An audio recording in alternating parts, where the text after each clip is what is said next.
Des ordis aux chassereaux, en passant par les gardes-grèves et contre-ventements, tout doit être revu.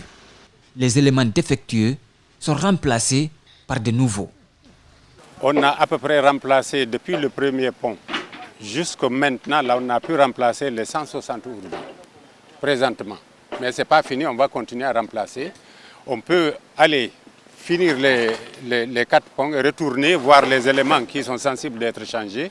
On les change pour que ça soit vraiment bien réparé. Le travail s'effectue sous la protection de la gendarmerie routière. La circulation est coupée par intermittence pour permettre à l'entreprise de travailler. De part et d'autre, des usagers s'impatientent. C'est une entreprise qui travaille et l'État doit prendre ses responsabilités, qu'on règle ça et que les gens souffrent moins, quoi.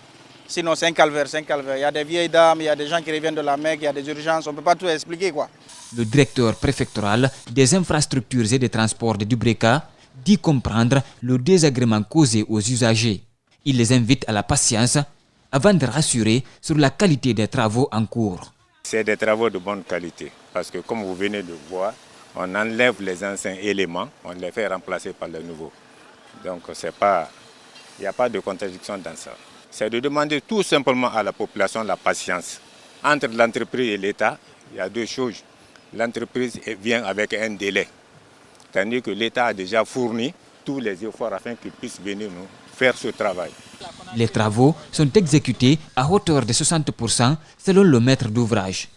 Un site a été identifié en amont du fleuve pour construire un pont unique de 120 mètres en contournant la ville de Tanene de 3 km 200.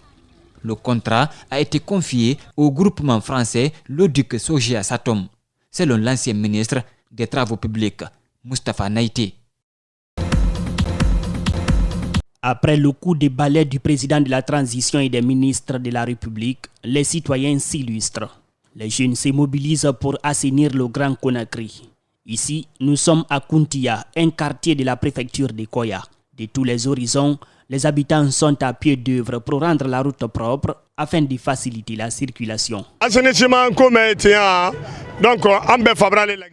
Pour ce cas d'assainissement, nous sommes tous guinéens. C'est notre président qu'on a vu travailler au premier lieu. Il nous a montré ce que c'est que la propriété. Donc, nous nous sommes mobilisés pour faire ce travail. Ça, c'est notre volonté. Nous avons utilisé nos propres moyens. Fatoumata salue cette initiative et demande à ce qu'on assiste les jeunes pour pérenniser ces actions citoyennes. Nous sommes fiers de voir les enfants nettoyer. Ils n'ont qu'à nous aider à avoir des poubelles pour que nous aussi qu'on puisse se démerder pour ce nettoyage. Aider à pérenniser l'initiative, oui, mais il y a un bémol.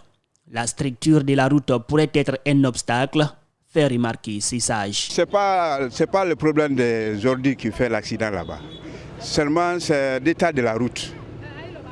Les caniveaux au beau milieu de la route, ça pose assez de problèmes. D'autres viennent en tout pompe. Quand ils viennent seulement, ils voient par surprise, ils ne peuvent même pas freiner. Ils descendent directement dedans. Toujours il y a les morts, toujours il y a les morts.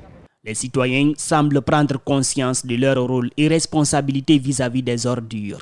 Contre l'insalubrité, chaque action posée est à considérer.